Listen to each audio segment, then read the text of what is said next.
Сещаш ли се за онзи момент, когато ти попадна реклама на нещо много вкусно и изведнъж огладня? А преди това дори не си мислила за храна.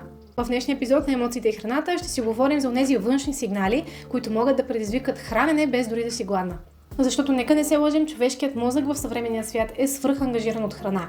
Едно изследване от 2018 година описва така наречения феномен външно хранене. Това е когато посягаме към храна, провокирани от някакъв външен стимул, а не от истински глад. Например, снимка на десерт, уханието от кварталната пекарна, звукът на отварящ се пакет чипс. Това поведение често върви ръка за ръка с емоционалното прияждане, защото се основава на подсъзнателни тригъри, а не на съзнателни избори. И ето къде е уловката. Колкото по-емоционално разколебан си в дадени моменти, толкова по-силно реагираш на тези външни сигнали за храна. Решението – култивиране на осъзнатост за вътрешните сигнали на тялото ти.